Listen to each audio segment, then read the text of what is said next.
வரைபடத்தில் காலி இடத்தை நிரப்புக அப்படின்னு இருக்கு. ஓகே, வரைபடத்தில் காலி இடத்தை நிரப்புக. ஆன்சர் பண்ணுங்கப்பா. ஈஸியா இருக்கா இன்னைக்கு எல்லா கொஸ்டினும்? ஒன்ஸ் அகெய்னா அஜய் மாஸ். ஓகே, நான் சொல்றேன். 61C. சூப்பர். அப்படியே ரொட்டேட் ஆயிட்டே இருக்கு. ரைட்டா, அப்படியே இங்க ரொட்டேட் ஆயிருக்கு. அப்ப அடுத்து அப்படியே இங்க ரொட்டேட் ஆகணும். அடுத்த ரொட்டேஷன் கீழே நடந்திருக்கு. So answer is option C. D கிடையாது, டி கிடையாது. Answer is C. இது வந்து ரொம்ப சிம்பிளான கொஸ்டின் தான். ஸோ நீங்க பாத்தீங்கன்னா தெரியும், இப்படி இருக்க எஸ் அடுத்து வந்து லைட்டா இப்படி திரும்பி இருக்கு. ரைட்டா, ஸோ அதுக்கப்புறம் எனக்கு இப்படி திரும்பும். அண்ட் தென் அகைன் இந்த இடத்துல. ஓகே, இந்த இடத்துல and then this and then this and then this அடுத்தது கீழே வந்துரும். அவ்வளவுதான். ஓகேவா? ஓகே, காலை 6:40 மணிக்கு ராகேஷ் வீட்டை விட்டு புறப்படுகிறார். ஓகேவா? எத்தனை மணிக்கு? காலையில 6:40 மணிக்கு வீட்ல இருந்து கிளம்புறாரு. ஞாபகம் வச்சுக்கோங்க, இது என்ன டைம்? வீட்ல இருந்து கிளம்புற டைம். யாரு கிளம்புறாரு? ராகேஷ் கிளம்புறாரு. ஓகே, ராகுலின் வீட்டை 25 நிமிடங்களில். ராகேஷ் கிளம்பி எங்க போறாரு? ராகுல் வீட்டுக்கு போறாரு. ஓகே, எவ்வளவு நேரத்துலயா? 25 நிமிஷத்துல. அப்போ 6:40 இருந்து 25 நிமிஷம்னா எவ்வளவு? 7:05. ரைட்டா? எத்தனை மணிக்கு போறாங்க? காலையில 7:05 மணிக்கு ராகுல் வீட்டுக்கு போறாங்க. அடுத்தது பாருங்க, அவர்கள் காலை உணவை 15 நிமிடங்களில். 7:05க்கு போய் 15 நிமிஷத்துல சாப்பிட்டு முடிக்கிறாங்க. இதுல இருந்து 15னா 7:20. ஓகே, 7:20க்கு சாப்பிட்டு முடிச்சுட்டு அவர்களது அலுவலகம் சென்றடைய. ஓகேவா? சோ அப்ப 7:20க்கு சாப்பிட்டு முடிச்சுட்டு கிளம்புறாங்கன்னு அர்த்தம். ஓகேவா? லீவுன்னு போடுறேன். சாப்பிட்டு முடிச்சுட்டு வீட்டை விட்டு கிளம்புறாங்க. நெக்ஸ்ட், அவர்கள் அலுவலகம் சென்றடைய மேலும் 35 நிமிடங்கள் ஆகின்றது. அவங்க வந்து போக எவ்வளவு நேரம் ஆகுது? 35 மினிட்ஸ் ஆகுது. அப்போ இதுல இருந்து ஒரு 35. அப்போ 7:55க்கு ஆபீஸ் போறாங்க. ரைட்டா? 7:55க்கு ஆபீஸ் போறாங்க. இப்ப கொஸ்டின் என்னன்னு கேட்டிருக்காங்க, அவர்கள் எத்தனை மணிக்கு ராகுலின் வீட்டிலிருந்து அலுவலகம் செல்ல புறப்பட்டிருப்பார்கள்? எத்தனை மணிக்கு கிளம்புனாங்க? 7:20க்கு. காலையில 7:20க்கு. So answer is option B. புரியுதா? பென் எடுத்தாதான் மைண்ட் வேலை செய்யுமா? எடுத்துருங்க, எடுத்து உட்காந்து எழுத ஆரம்பிச்சிருங்க. ஓகேவா? புரிஞ்சாப்பா? கிளியர்ல? உங்களுக்கு டவுட்ஸ் இல்லைல்ல? Okay, next question. அறிஞர்கள், தொழில்நுட்ப வல்லுநர்கள், மானிடர்கள். ஓகே, ஃபர்ஸ்ட் ஆஃப் ஆல் மானிடர்கள் அப்படின்னா மனுஷங்க, சிம்பிள் ஹியூமன்ஸ். ஓகே, அதுக்கப்புறம் அறிஞர்கள் இருக்கு, தொழில்நுட்ப வல்லுநர்கள் இருக்கு. ஆன்சர் பண்ணுங்கப்பா, ஆன்சர் பண்ணுங்க. சோ ஜென்ரலாவே தொழில்நுட்ப வல்லுநர்கள் வேற, அறிஞர்கள் வேற. ஓகே, தொழில்நுட்ப வல்லுநர்கள், அறிஞர்கள் வேற. இவங்க ரெண்டு பேருமே கண்டிப்பா மனுஷங்க தான். ரைட்டா? So answer is option C. C exact answer. Super. Next question. ஒரு சங்கேத மொழியில் போலீஸ் என்பது ECILOP, அதாவது போலீஸ். ரைட்டா? போலீஸ் அப்படின்றது ECILOP. என்ன பண்ணிருக்காங்க? ரிவர்ஸ்ல எழுதியிருக்காங்க. சோ அப்போ கல்பிரிட் அப்படின்னா என்னன்னு கேட்டிருக்காங்க. அப்ப நானும் என்ன பண்ணணும்? ரிவர்ஸ்ல எழுதணும். TIRPLUC.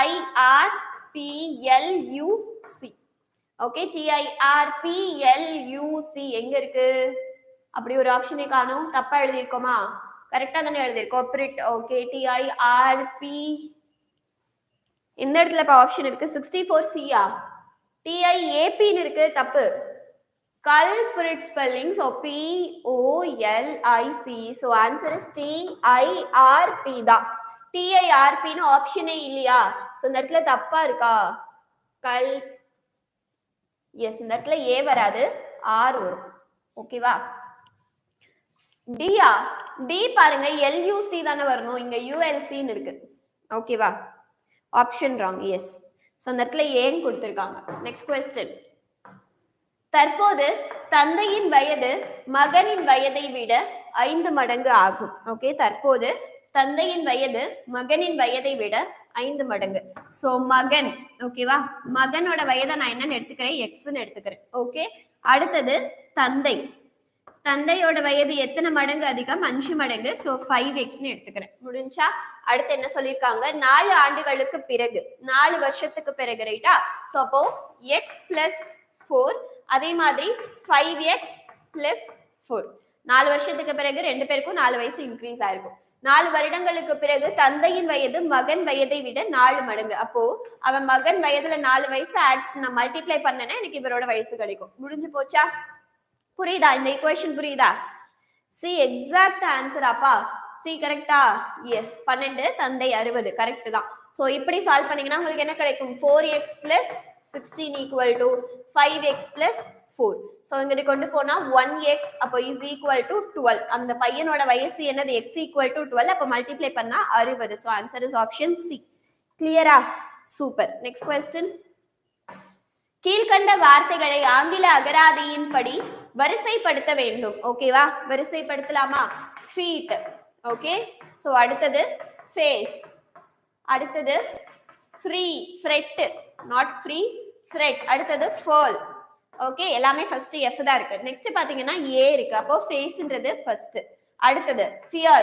இது feet அப்படின்றது second. p q r s t r the third and this is 4 2 1 3 4. Answer is option B. Super. Next question. ஒரு செஸ் விளையாட்டு போட்டியில் 6 விளையாட்டு வீரர்கள் ஒவ்வொரு ஆட்டக்காரருடன் ஒரு முறை மட்டும் விளையாடுகிறார்கள். அப்போ ஒருத்தவங்க கூட விளையாடுறாங்கன்னா 2 பேர் சேர்ந்து விளையாடுறாங்கன்னு அர்த்தம். சோ போட்டியில் எத்தனை ஆட்டங்கள் ஆடி இருப்பார்கள்? சோ ஃபார்முலா என்ன? n into n minus 1 divided by 2. ரைட்டா? அப்போ 6 into 6 minus 1 divided by 2. ரைட்டா? 6 தானே சொல்லியிருந்தாங்க. கரெக்ட் தானே? எஸ் 6 தான் சொல்லியிருக்காங்க. சோ 6. அப்போ 6 into 5 by 2 1 times 3 times 6 3s are 15. மொத்தம் எத்தனை கேம் இருந்திருக்கும்? 15 கேம் இருந்திருக்கும். ரைட்டா? மொத்தம் எத்தனை game? 15 game. Super. Next question. So உள்ள கட்டத்தை क्वेश्चन மார்க் உள்ள கட்டத்தை நிரப்புகன்னு இருக்கு. a e dash o u a e I o u vowels. ரைட்டா? So answer is option D. Okay. Super. எல்லாரும் ஆன்சர் பண்ணிட்டீங்களா? 68 vowels. Super. So next question.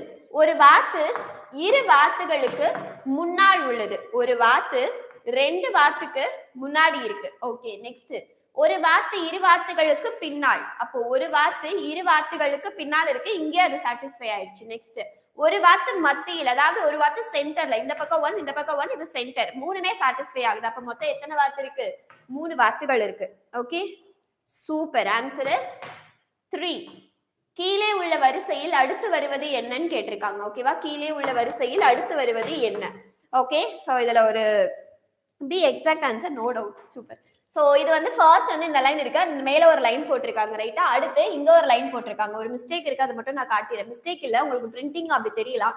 So அடுத்து வந்து இந்த லைன் போட்டிருக்காங்க. அடுத்து இந்த லைனை ஆட் பண்ணிருக்காங்க. ரைட்டா? அடுத்து இந்த லைன் மட்டும் தான் ஆட் பண்ணிருக்காங்க. இது லைன் கிடையாது. உங்களுக்கு லைன் மாதிரி தெரியுதான்னு தெரியல, அது லைன் கிடையாது. ஓகேவா? அந்த இடத்துல லைன் எதுவும் இல்ல. அப்ப அடுத்து என்ன பண்ணும்? இந்த லைனை நான் ஆட் பண்ணும். சோ இந்த மாதிரி வரணும் எனக்கு ஒரு பிக்சர். ரைட்டா? சோ எங்க இருக்கு? ஆப்ஷன் ஏல இருக்கு. ரைட்? ஏ பி கிடையாது. பில என்ன இருக்கு? பி கிடையாது. தப்பா இருக்கு பாருங்க. இது இப்படி வரணும். ஓகே. Answer is a. புரியுதாப்பா? இது லைன் கிடையாது, இங்க இருக்கிறது லைன் கிடையாது. ஓகே. இந்த பிக்சர்ல மட்டும் இந்த இடத்துல நான் வரைகிறேன். ஓகே. இதுதான் வந்து எனக்கு இங்க இருக்க பிக்சர். ஓகேவா?